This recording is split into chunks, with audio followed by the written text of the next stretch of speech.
In this video, I want to discuss the topic about forensic serology.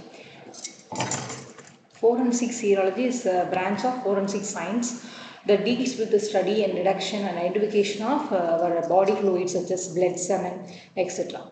So, in case of serological analysis, we have to analyze the typing and blood grouping, which was isolated from the crime scene investigation area, or from the victim or from the suspect, which is used to link the crime scene, victim and suspect. So that's why we are using some serological test for identifying the suspect or culprit who have done this crime scene. In case of blood grouping, I hope we have already know that the ABO blood grouping, it was discovered by Landsteiner and Weiner in the year of 1940. There are three types of antigens: A antigen, blood groups ABO. It may be specified based on the respective presence of respective antigen, and in case of positive and negative, it is based on the presence of antigen D. In case of blood typing techniques, there are three methods: microplate method, tube method and slide method. So in case of slide method is a traditional one, which was done in the clinical laboratory. If you want to take a slide and place 3 drops of blood and add anti-A, anti-B and anti-D and wait for some minute, sometimes mix it well with the help of a toothpick, and we have to observe the agglutination. In case of based on the agglutination, we have to find out the blood groups. If the agglutination occurs in anti-A, means the blood group is A. If the agglutination occurs in B, means it is B. In both case means it is AB. In both there is no agglutination, means it is a O. And the last one is RH positive. If the agglutination occurs in this third point of the blood, means it is RH positive, or otherwise it is RH negative. So this is a slide method. We have already have an idea about the slide method. So in case of tube method, we have to use packed RBC. What does mean by packed RBC? Means we have to prepare packed RBC with the help of centrifuge. Take blood sample and add saline, centrifuge it well and remove the supernatant. We have the pellet. So this is packed RBC. For further identification or further processing, we have to use that packed RBC. So in case of tube method, we have taken centrifuge tubes and add 1 drop of blood, 1 drop of saline, centrifuge it well and take so pellet, discard the supernatant and add anti-A, anti-B and anti-D. Again we have to do centrifuge and observe the agglutination. So based on the agglutination, we have to confirm the typing of blood grouping. So in case of microplate method, the microplate method is done in the 96-well titer plate. It is for a large screening. It is used for large screening of blood. It is also same as a tube method, but instead of using tube, here we are using microplates.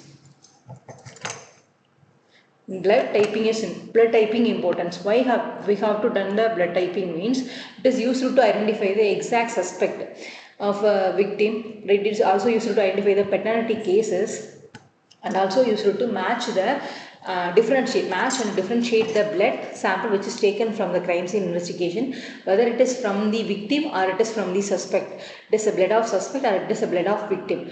So the Infosys system engineer, software engineer murder case, Swati murder case also done and identify the culprit with the help of this blood grouping. Blood stain identification. So we have to identify whether it is a blood or not. If it is dried, means we cannot find out whether it is blood or not, or it may be a paint or anything else. So we have to identify whether it is blood. So first we have to identify the blood and we have to confirm the blood, and also we have to identify the species origin, whether it is maybe from animals. Means we have to differentiate the human blood as well as animal blood. So that's why we are doing species origin test. So in presumptive test, presumptive test is nothing but primary screening test. There are 3 presumptive tests are there. First one is luminol test and benzidine test and Kasel-Meyer test. In case of luminol test, we are using luminol and hydrogen peroxide. So this luminol and hydrogen peroxide which reacts with the blood in the presence of iron which is present in the hemoglobin, which act as a catalyst and emit blue color fluorescence. So we have to take blood with the alumina and hydrogen peroxide. This alumina and hydrogen peroxide reacts the catalyst which is present in our blood HP in hemoglobin, the ion which act as a blood catalyst. So carry out this reaction and emit blue color fluorescence. So this is luminal test. It is most preferable test. And another test is benzene test. So in case of benzene test, we are adding benzene with the glacial acetic acid and hydrogen peroxide. So this benzene is a carcinogen, so it is not most preferable test, but it is also a presumptive test for blood. It is also emit blue color. In case of Hessel-Meyer test, we can use phenolphthalein. So add phenolphthalein to the blood sample, it emits pink color. So among the three tests, luminal test is the most preferable one because it is also used to find out the trace amount of blood even in the sample. And the confirmative test. Confirmative test is used to confirm whether it is blood or not. The test is Hemin test. So in case of Hemin, in this test we are heating blood with glacial acetic acid and sodium chloride. It forms a brown color crystals. If the brown color crystal is formed means we have to confirm it is blood based on the formation of brown color crystal. And species origin test, it is very simple test.